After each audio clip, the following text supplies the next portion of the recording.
25절까지의 말씀입니다. 자, 조금 길지만 제가 천천히 읽을 테니까 여러분 잘 오늘 어떤 설교를 할 건가 생각을 해보셨으면 좋겠습니다. 시몬이라고 하는 사람이 이 성읍에 전부터 살고 있었는데 마술을 행하여 사마리아 백성을 놀라게 하며 스스로 큰 자라고 말하니 작은 자부터 큰 자에 이르기까지 그를 주목하여 말하기를 이 사람은 큰 자라고 불리는 하나님의 능력이다 라고 했고, 오랫동안 마술로 그들을 놀라게 하였으므로 그들이 그를 따랐다. 빌립이 하나님 나라와 예수 그리스도의 이름에 관하여 복음을 전하니 남녀가 다 그의 말을 믿고 세례를 받았다. 시몬 자신도 믿고 세례를 받았으며 전심으로 빌립을 따라다니면서 그 일어나는 표적과 큰 기적을 보고 놀랐다. 예루살렘에 있는 사도들이 사마리아가 하나님의 말씀을 받아들였다는 소식을 듣고 베드로와 요한을 그들에게 보냈다. 그들이 내려가서 사마리아인들에게 성령을 받도록 그들을 위하여 기도하였으니 이는 그들 중 누구에게도 아직 성령께서 임하신 일이 없고 오직 주 예수님의 이름으로 세례만 받았기 때문이다. 그때 사도들이 그들 위에 안수하니 그들이 성령을 받았다. 사도들의 안수로 성령이 임하는 것을 보고 시몬이 그들에게 돈을 주며 말하기를 내게도 이 권능을 주어 내가 누구에든지 안수하면 그가 성령을 받게 해 주십시오 하니 베드로가 그에게 말하였다. 내가 너의 돈과 함께 파면에 이를 것이니 이는 내가 하나님의 선물을 돈으로 살 수 있다고 생각하였기 때문이다. 이 일에는 내가 관계도 없고 분깃도 없으니 이는 내 마음이 하나님 앞에서 올바르지 못하기 때문이다. 그러므로 너의 사악함을 회개하고 주께 기도하라. 어쩌면 내 마음의 생각이 용서받을지도 모른다. 내가 보니 너는 악독과 불의의 사슬에 얽매여 있다. 시몬이 대답하여 말하기를 나를 위하여 주께 기도하여 선생님들께서 말한 어떤 것도 내게 임하지 않게 해 주십시오 라고 하였다. 그들이 주님의 말씀을 증언하여 전파하고 예루살렘으로 돌아가는 중에 사마리아의 여러 마을들에서 복음을 전하였다. 아멘. 이번 주 내내 여러분 신문에서 많이 이렇게 나왔던 것이 승객 236명을 태운 말레이시아 항공이 사라진 것입니다. 여러분들 알다시피 아직까지 그게 어디 있는지 흔적도 찾지 못하고 있습니다. 우리 바늘도 아니고 그죠? 그 큰 비행기가 사라졌는데 아직까지 어디 있는지도 모릅니다. 과학이 발달했다고 막 그러는데 그죠? 무슨 우리 집에서 보는 신문도 인공위성 찾는다 그러는데 아직까지 보면 그죠? 그런 건 아닌 것 같습니다. 근데 좀 한심한 일이 있었습니다. 어떤 일이냐면 그 추락한 비행기를 찾기 위해서 말레이시아에서 주술사를 동원했습니다. 사진을 보니까 저 사람들이 주술사입니다. 그러니까 점치는 사람입니다. 이래 와가지고 공항에서 앉아가지고 어디냐 이러면서 이제 점을 쳐가지고 그 공항기 떨어진 항공기 떨어진 데를 찾겠다. 그런 일들을 행했습니다. 여러분 보니까 어떻습니까? 그래서 중국 신문에서는 중국에서는 이 비행기를 찾기 위해서 인공위성을 14개 띄웠는데 말레이시아에서는 주술사를 동원했다. 그러면서 비꼬는 그런 신문 기사를 낸 적도 있었습니다. 이 21세기에 비행기를 찾겠다고 주술사를 동원하는 그런 나라가 있습니다. 나라. 예. 자, 그런데 이런 거 보면 한심하지 않습니까? 그죠? 근데 이런 일이 기독교에는 없는가?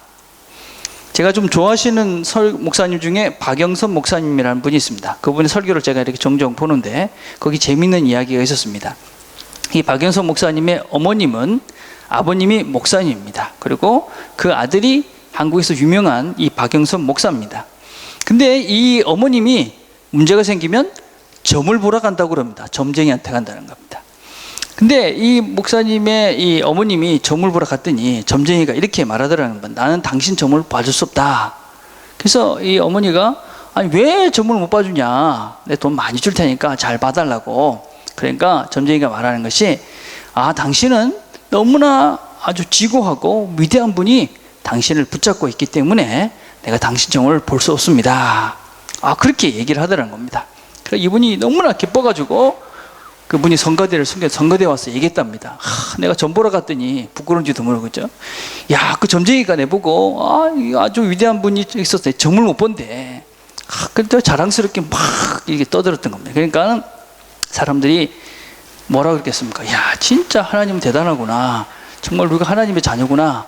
그랬을 것 같은데 다 떼거지로 그 용하다는 점쟁이한테 갔다. 뭐 그러면서 이 목사님 어머니, 이 목사님이 참 우리 기독교 신앙인이라는 것이 참 웃긴다, 뭐 이런 이야기를 적어놓은 걸 봤습니다. 여러분, 점쟁이한테 왜 가겠습니까? 하나님 뜻이 뭘까? 이것 때문에 가지는 않지요, 그렇죠? 어떻게 하면 내가 예수님을 잘 믿을까? 이것 때문에 가지 않습니다. 가는 이유는 아주 분명합니다. 어떻게 하면 사업이 잘 되고, 우리 아들이 어떻게 하면 좋은 대학에 가고, 어떻게 하면 좋은 배우자를 만나고, 뭐 그런 이유 때문에 사실은 점쟁이들한테 갑니다. 우리가 처음 교회에 오는 이유는 사실은 여러 가지 이유가 있을 거라고 생각합니다. 친구 따라서 오는 친구도 있고, 또 마음의 위안을 얻기 위해서 오는 사람도 있고, 또 사업이 안 돼서, 또 여자 때문에, 다양한 이유 때문에 뭐 그냥 교회에 오는 사람들이 있습니다.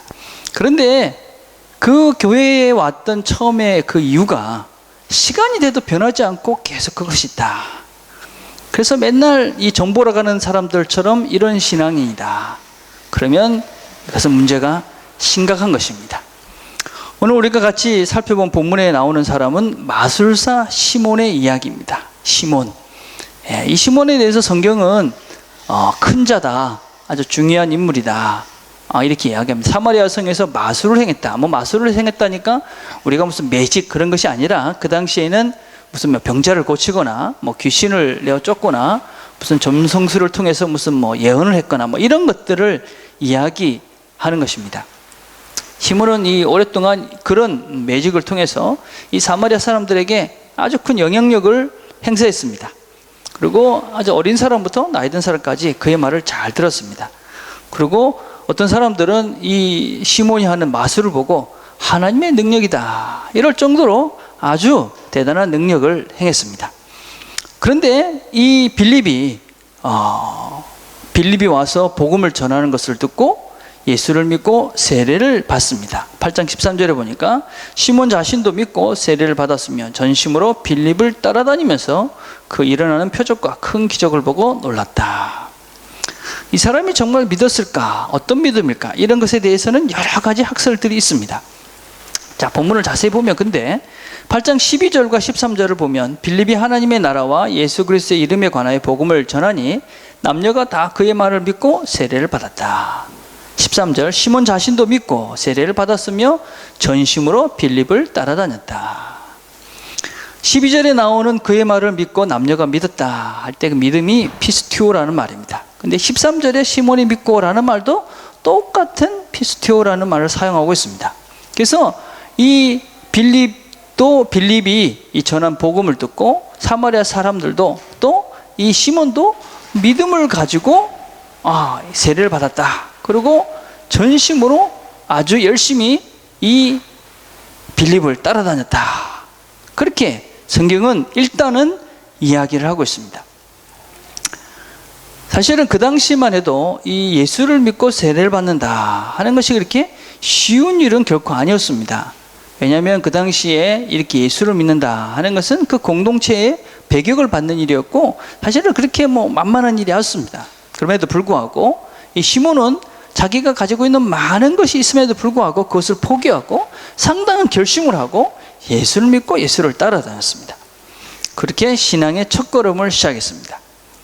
그런데 과연 이 사람의 믿음은 어떤 종류의 믿음이었을까 하는 것에서는 우리가 질문을 던져볼 수가 있습니다.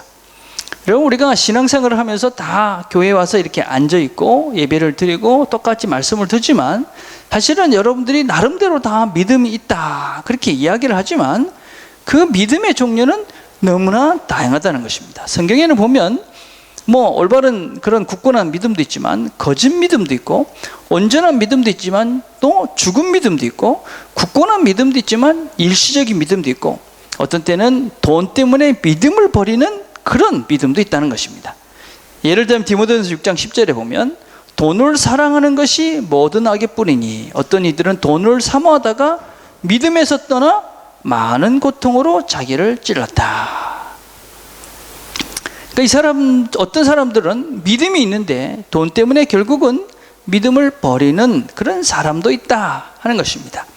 그래서 우리가 믿었다 이렇게 이야기해도 세례를 받았다. 그래도 나름대로 포기한 것이 있다. 그래도 이 믿음이 다 똑같은 믿음은 아닐 수 있다 하는 것입니다. 어떤 믿음은 정말 믿음일 수 있지만 어떤 믿음은 우리가 이야기하는 진정한 믿음이 아닐 수도 있다 하는 것입니다. 자, 그런데 14절에 보면 그때 어떤 일이 일어나냐면 14절부터 17절을 또 봅시다. 예루살렘에 있는 사도들이 사마리아가 하나님의 말씀을 들었다는 소식을 듣고 베드로와 요한을 그들에게 보냈다. 그들이 내려가서 사마리아인들에게 성령을 받도록 그들을 위해서 기도하였으니 이는 그들 중 누구에게도 아직 성령께서 임하신 일이 없고 오직 주 예수님의 이름으로 세면 받았기 때문이다. 그때 사도들이 그들 위에 안수하니 그들이 성령을 받았다. 이 본문은 신학적으로 아주 논란이 많은 그런 부분입니다. 그렇지만 이제 좀 정리가 됐습니다. 여러분들도 잘 듣고 정리를 하시길 바랍니다. 엉뚱한 소리에 여러분이 현혹되지 말길 바랍니다. 이 부분을 가지고 어떤 사람들은 예수를 믿는 것과 성령으로 세례받는 것은 다른 것이다, 이렇게 이야기하는 사람들이 있습니다. 그래서 예수를 믿었지만 성령 세례를 못 받은 사람들은 성령 세례를 나중에 받아야 된다. 이게 이제 오순절 계통의 사람들입니다. 그래서 이 사람들을 예를 드는 것이 바로 이 본문입니다. 사마리아 사람들 봐라. 빌립의 전도를 받고 세례를 받았지 않았냐. 믿었다. 그리고 세례를 받았다. 그랬는데 성령을 받진 못했고 나중에 베드로와 요한이 가가지고 안수해서 기도하니까 그때 성령이 임하지 않았느냐. 그러니까 우리가 예수를 믿는다고 해도 그때 성령을 못 받는다. 나중에 누군가가 가서 손 얹고 기도할 때 성령이 임한다. 그래서 성령 세례를 우리가 나중에 꼭 받아야 한다. 그렇게 주장하는 것이 오순절 계통의 사람들입니다. 그런데 이 본문의 내용을 자유문맥이나 전체적인 성경의 큰 그림을 보지 못하고 이 본문만 보면 그렇게 오해를 할 수 있습니다. 자, 성경은 분명히 이렇게 선언을 합니다. 고린도서 12장 3절에 보면 그러므로 내가 너에게 알게 하노니 하나님의 영으로 말하는 자는 누구든지 예수를 저주할 하지 않고 또 성령으로 아니하고는 누구든지 예수를 주시라 할 수 없다. 그러니까 성령께서 우리에게 믿음을 주신다 하는 것입니다. 또 갈라디아서 5장 5절에 보면 우리가 성령으로 믿음을 쫓아 의의 소망을 기다리노니, 그러니까 우리가 성령께서 우리에게 믿음을 이렇게 갖게 하신다 하는 것이 성경의 전체적인 이야기입니다. 그래서 성경 처음부터 끝까지 보면 다 성령께서 우리를 믿게 하신다 하는 것입니다. 몇 주 전에 제가 그 성령의 사역을 이야기하면서 성령은 뭐 하는 분이냐, 성령은 우리가 예수를 믿게 하는 분이다 그랬습니다. 그래서 성령이 아니면 우리가 믿음을 가질 수가 없다 하는 것이 일반적인 성경의 가르침입니다. 그런데 우리가 이 좀 혼란스러운 것이 무엇이냐면, 그러면 예수를 주라 할 수 없는데 성령이 아니면 그러면 믿어야 성령이 나한테 임하는 것인가, 아니면 성령이 나한테 와서 내가 믿는 것인가 하는 것입니다. 분명히 성령이 있어야 믿는다고 그랬는데 또 믿어야 성령을 받는다 이렇게 이야기하는 구절도 성경에는 많이 있습니다. 도대체 이게 뭔가? 제가 큐티할 때 이렇게 설명을 했습니다. 우리가 복음을 처음 듣습니다. 그렇죠? 우리가 누군가에게 복음을 전한다 하는 것은 우리가 예수 그리스도의 복음을 전하는 것이지만 그 전할 때 그 전하는 당사자는 누구냐? 나를 통한 성령님입니다. 성령님. 복음을 처음 듣는 사람은 나를 통해서 복음을 듣지만 그 사람이 성령을 통해서 지금 하나님의 말씀을 듣는 것입니다. 그래서 우리가 처음 복음을 듣는 그 순간부터 성령님은 함께 하십니다. 근데 내가 그 성령을 믿는, 성령을께서 말씀하시는 복음을 내가 받아들이는 순간 성령은 나와 함께 합니다. 자, 그래서 요한복음 1장 12절 이렇게 말합니다. 그러나 누구든지 그분을 영접하는 자, 곧 그 이름을 믿는 자들에게는 하나님의 자녀가 되는 권세를 주셨다. 그래서 내가 하나님을, 그래 내가 그 복음을 듣고 그래 내가 죄인이야, 내가 구원받기 위해선 예수님 필요해 라고 그것을 받아들이는 순간 나에게 그 복음을 전해준 그 성령께서 나에게 임재해서 나와 함께하는 것입니다. 이것을 우리가 영접한다 그렇게 표현합니다. 그러니까 예수 그리스도의 이름을 영접하는 것, 성령을 영접하는 것은 동일한 편이다라고 할 수 있습니다.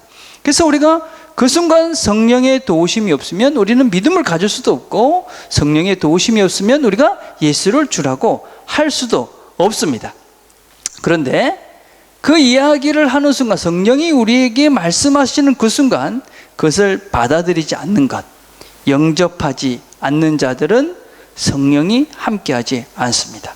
그래서 이 사람은 성령을 가질 수가 없고 믿음을 가질 수가 없습니다. 그래서 처음부터 성령은 우리의 믿음에 관여하고 우리의 삶 속에 관여합니다. 그러나 여전히 우리는 그 성령을, 하나님의 복음을 받아들이고 안 들이고는 여전히 나의 의지와 함께합니다. 그래서 여러분이 성령과 함께한다 라는 의미를, 성령이 우리에게 믿게 하신다 라는 의미를 잘 받아들여야만 합니다. 자, 그런데 이런 논리를 따지자면 과연 사마리아 사람들은 왜 이렇게 성령을 받지 못했는데 예수를 믿었다고 표현하고 있고, 그리고 또 이 사람들은 세례를 받을 수 있었을까? 우리는 이 본문은 초대교회의 아주 특별한 상황, 특별히 이 복음이 막 확장이 되어지던 초창기, 아주 사도시대라는 특별한 시대, 성경 말씀이 기록되지 않은 특별한 시대라는 것을 잘 기억해야만 합니다. 이 당시는 예수를 믿고 성령을 받은, 또 그 시간 차이가 사실은 얼마가 되지 않았고, 또 사마리아라는 땅의 상황을 이해를 해야지만이 이 본문을 바르게 이해할 수가 있습니다. 우리 지난주에도 말씀을 드린 것처럼 사마리아 사람들과 유대인들은 400년 동안 원수지간이었습니다. 서로가 얼굴을 맞대지 않았고, 유대인들 중에 사마리아인이 저기 있다 그러면 빙 돌아갈 정도로 그 사람들은 평생 원수같이 생겼습니다. 사마리아인 사람들은 유대인들을 아주 저주하고 미워하고, 그래서 그 사람들 근처에도 서로가 가지 않았던 사람입니다. 근데 빌립이 와서 복음을 전했습니다. 빌립은 몇 주 전에 말씀하신 대로 그 사람은 헬라말을 쓰는 유대인이었습니다. 사마리아 사람들은 이 빌립이 헬라말을 쓰는 사람이었고 도망 온 사람이라는 것을 알고 있었습니다. 그래서 이 사람이 전하는 복음을 잘 받아들였는지도 모릅니다. 근데 만약에 이 빌립이 전해준 이 복음을 듣고 성령이 임해서 사마리아에 교회가 생겼다면 아마 그곳에는 빌립 교회가 생겼을 가능성이 상당히 많습니다. 만약에 거기에 이 예루살렘과 상관없는 상황에서 거기에 빌립이 만약에 교회를 시작했다면 아마 그 교회는 예루살렘과는 상관없는, 사도들과는 상관없는, 그리고 유대인과는 상관없는 교회가 세워졌을 것입니다. 하나님은 이런 상황을 아셨기 때문에 성령의 임하심을 미루셨습니다. 그리고 사도들이 예루살렘에서 와서 안수할 때 비로소 성령이 임했습니다.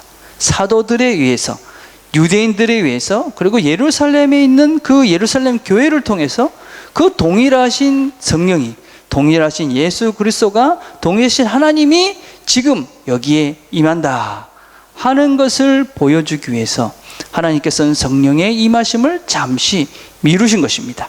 특별히 사도들이 안수할 때 성령은 아주 특별하게, 어쩌면은 오순절에 임했던 것 같은 현상들이 일어났을 가능성이 상당히 많습니다. 왜냐하면 빌립이 그 성령이 임하는 것을 보고 눈으로 봤다고 이야기를 하고 있습니다. 그래서 성령이 특별하게 임하는 것입니다. 그래서 그것을 보고 이 사람이 자기가 유혹된 것처럼 성령이 사마리아에는 아주 특별한, 왜냐하면 그곳은 예루살렘을 벗어난 첫 번째 지역이었고, 그곳에는 예수님께서 말씀하신 예루살렘과 온 유다와 사마리아와 땅끝까지 라고 말씀하신 그 사마리아 땅에 처음으로 복음이 전해진 것이었기 때문에 거기엔 특별한 일들이 일어났습니다. 이런 일들은 안디옥에서도 동일하게 일어납니다. 그래서 첫 번째 복음이 증거되어질 때 이 복음이 바로 예루살렘에서 임했던 그 성령, 그 예수 그리스도, 그 하나님이 동일하게 사마리아에도, 그리고 이방 땅에도, 온 유대에도 퍼져가고 있다라는 것을 우리에게 성경이 가르쳐 주기 위해서 성령이 그때 임했다라고 그렇게 표현을 하고 있는 것입니다. 그래서 이 본문을 이런 역사적인, 그 다음에 시대적인, 그 다음에 어떤 면에서는 이 사도시대라는 분명한 특별한 시간에 이해를 가지고 봐야 되는 것이지, 이것을 일반화시켜서 지금도 누군가 손을 얹고 기도해야지 성령 세례를 받고 그래서 그 사람들이 예수를 제대로 믿을 수 있다 라고 말하는 것은 아주 잘못된 것이다 라고 할 수 있습니다. 여러분, 우리가 지금 그리스도인들 중에 기독교인은 기본적으로 어떤 정신이냐면 하나님과 사람들 사이에 아무도 중간에 끼어들 수 없다는 것이 저희들의 믿음의 가장 큰 기본입니다. 다시 얘기하자면 여러분 모두는 다 제사장이고 사도고 제사장이고 왕이고 그 다음에 선지자입니다. 그래서 여러분들은 다 하나님 앞에 바로 나갈 수 있는 자들입니다. 여러분은 누구 목사님이 뭐 중간에 끼어들 필요도 없고 신부가 중간에 끼어들 필요 없고 특별한 누군가가 끼어들어서 여러분들 사이에서 그 일을 중개할 필요가 없습니다. 여러분, 만약에 누군가가 여러분을 대신해서 뭐 죄를 대신 고해 준다든지 누가 여러분들한테 와서 기도해 가지고 누군가가 이렇게 기도해서 성령을 부어줄 수 있다 뭐 이런 식의 얘기를 한다면 이것이 바로 무당입니다. 여러분, 그게 샤만이라는 것입니다. 기독교는 절대로 하나님과 인간 사이에 그 누구가 끼어들지 못하는 것이 기독교의 기본 정신입니다. 요새 아주 이상한 말 중에 하나가 신학적 용어 중에 impartation이라는 말이 있습니다. 이게 무슨 얘기냐면 성령이 충만한 사람이 어떤 사람한테 가가지고 기도하면서 성령이여 임해라 그러면 나한테 임했던 성령이 흘러가지고 그 사람한테 흘러간다 뭐 이런 것입니다. 예, 혹시 여러분들이 impartation이라는 말 들으면 저놈들은 이단이구나 이렇게 생각하면 됩니다. 하나님은 절대로 그렇게 사람을 통해서 흘러가는 분이 아닙니다. 여러분, 예. 사도들이 여기서 안수했다 이렇게 표현을 하고 있죠. 이 안수가 우리가 생각하는 것처럼 뭐 옛날 뭐 목사님들이 이상한 목사님들이 와갖고 막 기도하면서 넘어뜨리고 막 이런 종류의 안수가 아닙니다. 이 그림은 여러분들이 예수님께서 이 세례를 받으실 때 장면을 기억하시면 됩니다. 예수님께서 그 세례요원에게 세례를 받으러 갔습니다. 그 세례요원이 어땠습니까? 당신이 나한테 세례를 받다니 그럴 수 없습니다. 거부했습니다. 그러니까 그래도 예수님께서 협력해라. 하나님의 일이 너와 나의 통해서 이루어질 것이다. 여러분, 세례 요한이 지금 예수님께 안수할 때 어떤 마음으로 했을까요? 정말 겸손하게, 그렇죠? 세례를 주면서도 떨리고 두려운 마음으로 그런 마음으로 예수님께 세례를 베풀었을 것입니다. 여러분, 사도들이 지금 안수했다 하는 그 표현은 바로 그런 자세를 이야기하는 것입니다. 지금처럼 내가 기도하면 성령이 나를 통해서 흘러갈 거야 라는 그런 권위적이고 아주 미신적인 생각으로 안수하는 것이 아니라 이 위대하신 하나님의 능력이 지금 여기서 임하시니 그것에 대해서 두렵고 떨리는 마음으로 지금 안수를 한 것입니다. 예. 그래서 우리가 늘 명심해야 될 것은 우리가 하나님과 우리 사이에 그 누구도 끼어들 수 없다. 그래서 저는 지금 한국교회가 왜 자꾸만 문제가 생기느냐, 성도들이 하나님 앞에 자기가 설로 하지 않고 무슨 특별한 어떤 목사님한테 매이고 어떤 특별한 능력이 있다는 사람들이 매이고 뭐 이런 아주 잘못된 사상들로 자꾸 신앙의 어떤 주체적으로 자기를 하나님을 찾아가는 것이 아니라 자꾸 종속적으로 누군가를 이끌려가는 아주 잘못된 그런 신앙인의 모습들을 우리가 보이고 있다 하는 것이 우리의 큰 문제인 것입니다. 그래서 여러분 스스로들이 하나님을 여러분이 하나님 앞에 여러분이 단독자로 서가는 연습을 하는 것이 바로 우리 기독교의 본질인 것입니다. 자, 그래서 여러분 이 성령은 하나님입니다. 하나님. 그렇죠? 예. 자, 근데 이 성령이 임하는 것을 보고 시몬이 베드로에게 이런 제안을 합니다. 사도들이 안수로 성령 임하는 것을 보고 시몬이 그들에게 돈을 주며 말하기를 내게도 이 권능을 주어 내가 누구에든지 안수하면 그가 성령을 받게 해 주십시오. 시몬이 성령이 임하는 것을 보고 그 능력이 탐이 났습니다. 돈을 주면서 이 능력을 나에게도 주십시오. 그렇게 이야기했습니다. 이 사람의 문제는 두 가지입니다. 첫째는 돈을 주면 뭐든지 할 수 있다, 그런 생각을 한 것입니다. 신앙생활을 돈으로 하려는 사람이 있습니다. 이 시대의 안타까움 중에 하나입니다. 우리가 조심해야 될 것 중에 하나가 무엇이냐면 돈으로 가치를 정하는 것입니다. 예. 그럼 아까 제가 그 100불짜리를 보여줬잖아요. 그죠? 정직은 돈으로 가치를 매길 수 있는 것이 아닙니다. 정직은 어떠한 가치보다 높은 것이죠. 그죠? 저는 그런 것들 중에 하나가 우리가 절대로 가치를 돈으로 매겨서 안 되는 것이 하나가 있는데 그것이 무엇이냐면 사람입니다. 사람. 예, 사람. 사람의 가치를 돈으로 정하면 안 됩니다. 근데 여러분 요즘은 어떻습니까? 사람의 가치를 돈으로 정합니다. 그 사람 연봉 얼마야? 그러면 그만한 가치가 있는 사람 같이 보이고, 연봉 얼마 되지 않아? 그럼 그 사람 별로 가치 없는 사람 같이 보입니다. 신문에서 떠드는 것이 뭡니까? 뭐 추신수가 뭐 야구를 얼마 잘했다 별로 안 관심 있지요. 몇천 불을 받았다. 뭐 그것만 뭐 타이틀이 나오는 게 뭐 몇천 불 대박 쳤다. 뭐 이런 것입니다.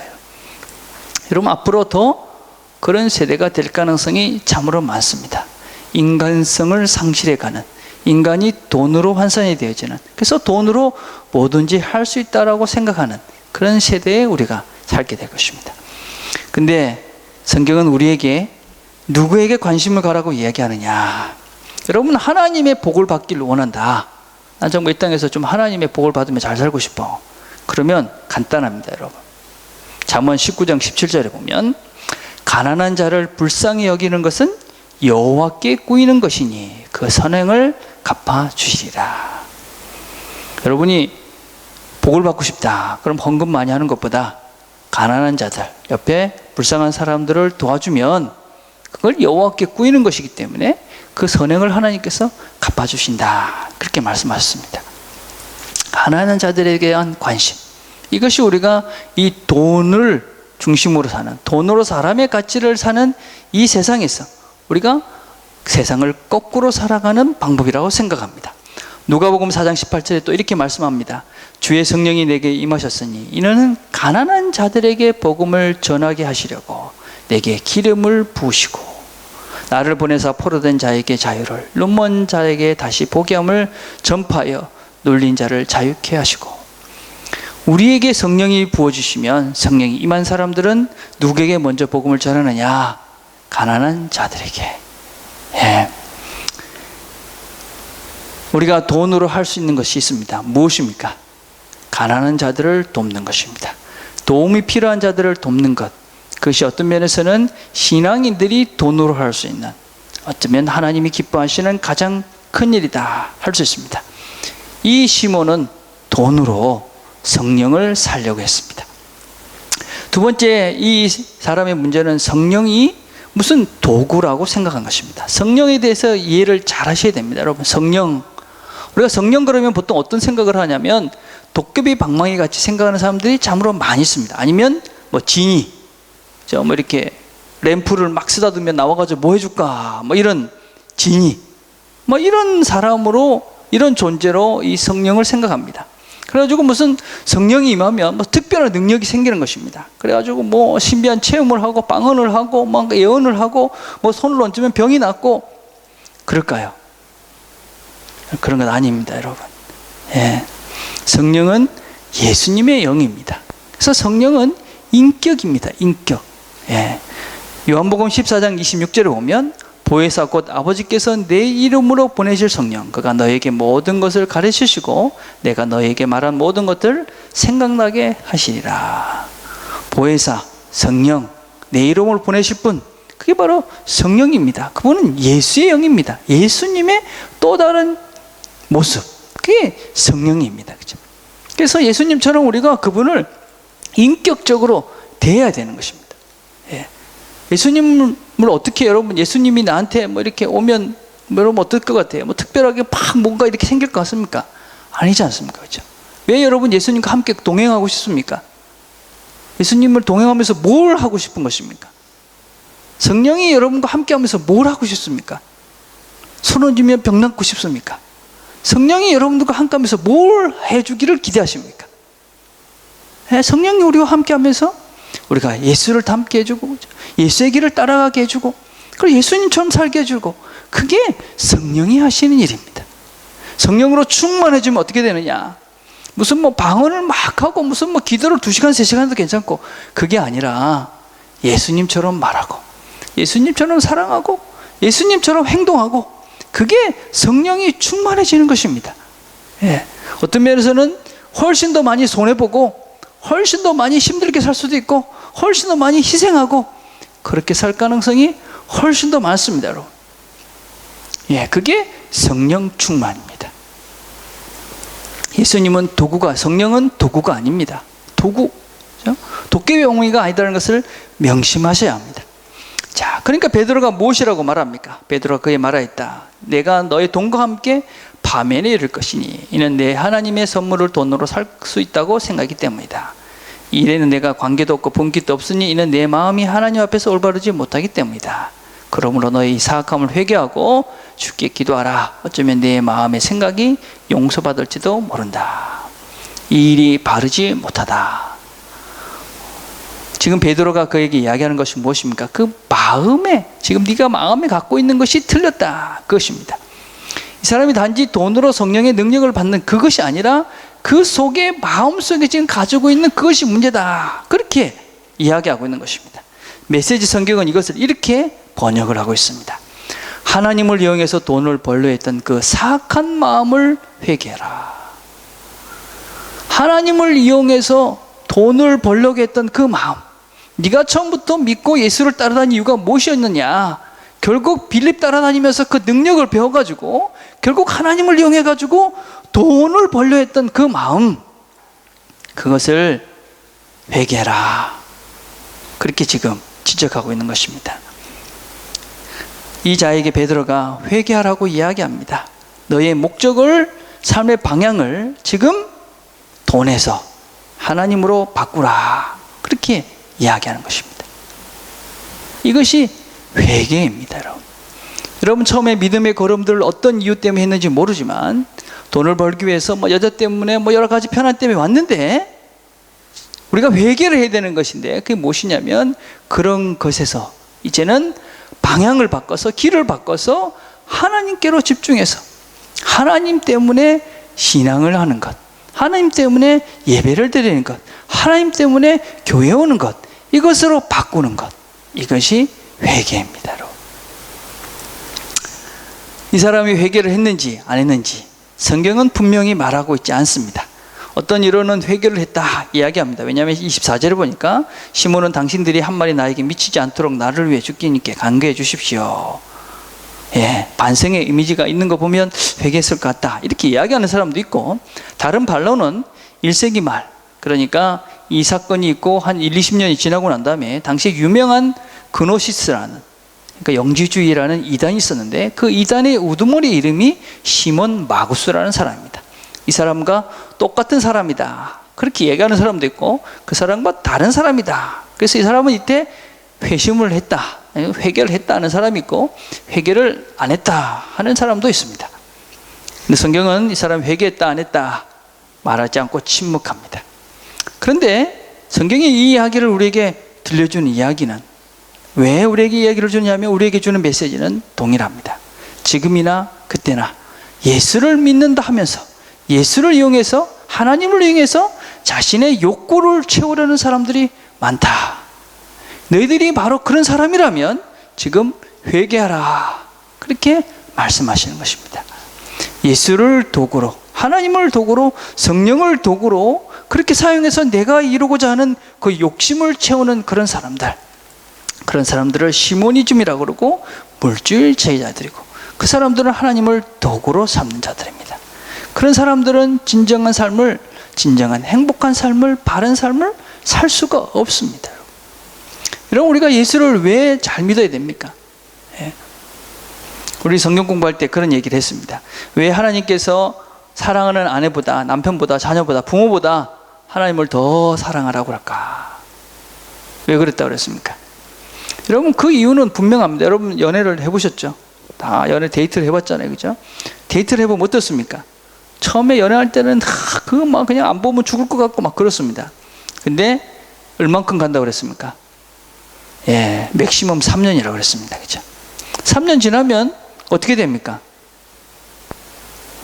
이거 우리 집사람 들을 거기 때문에 얘기 조심해야 해야 되는데, 예, 그게 그렇지 않습니다, 여러분. 예, 3년 지나면 그때부터는 조금 달라집니다, 여러분.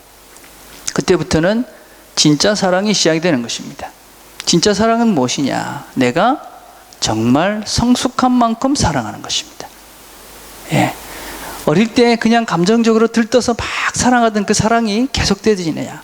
안 그렇습니다, 여러분. 내가 성숙되어지고 하나님의 사랑을 아는 사람들은 진짜 사랑을 그때부터 합니다. 예. 근데 그렇게 성숙되지 못하고 진짜 어떤 사랑을 모르는 사람들은 그때부터 어떻습니까? 두 가지가 늘 갈등입니다. 예, 주변에 좀 예쁜 사람이 보이면 눈이 돌아가지요. 예, 그렇지만 만들어 놓은 제도 때문에 어쩔 수 없이 끌려서 살아갑니다. 예, 그렇게 갈등하면서 시간을 보내는 것입니다. 그래서 정 때문에 살지, 그러면서 사는 것입니다.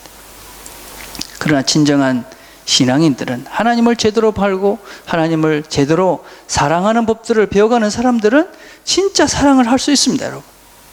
내가 힘들어도, 그죠? 또 내가 어려워도, 내가 고통스러워도 정말 하나님이 나에게 주신 배우자이기 때문에, 또 하나님이 나를 사랑했던 그 사랑을 알기 때문에 진짜 사랑이 무엇인지를 할 수 있는 것이죠. 그래서 여러분, 배우자들이 정말 좋은 신앙인이 되도록 기도하고, 여러분들이 좋은 신앙인이 돼야 행복하게 부부생활도 하고 앞으로의 삶을 살아갈 수 있는 것이죠. 그래서 우리가 먼저 하나님을 제대로 사랑하게 되어지면, 그러면 내가 성숙해지고 하나님을 닮아지고, 그러면 내가 누구를 정말 바르게 사랑할 수 있는 것이죠. 그럼 나도 행복하고. 설교를 정리해 봅시다. 자, 우리 지금 여기 앉아 있는 사람들은 사실은 다 이래 보면 똑같아 보입니다. 똑같이 예배 시간에 앉아 있습니다. 세례도 받았고 예배도 드리고 성경 공부도 하고, 그렇지만 우리 각자는 어떤 믿음을 갖고 있는지 저는 잘 모릅니다. 그러나 하나님은 아십니다. 하나님을 믿기 위해서, 하나님을 제대로 알기 위해서 다른 모든 것들을 사용하는지, 아니면 여러분들이 이루고자 하는 그 욕망을 이루기 위해서 하나님을 사용하는지 하나님은 아시는 것입니다. 만약에 여러분 가운데 여러분이 이루고자 하는 그 모든 것들을 원해서 하나님을 사용하고 있다면, 하나님을 사용해서 여러분의 그 욕심을 이루고자 한다면 우리에게 회개하라고 하나님께서 말씀하십니다. 우리의 목적지를 바꿔가야 되는 것입니다. 우리의 길을 바꿔가야 하는 것입니다.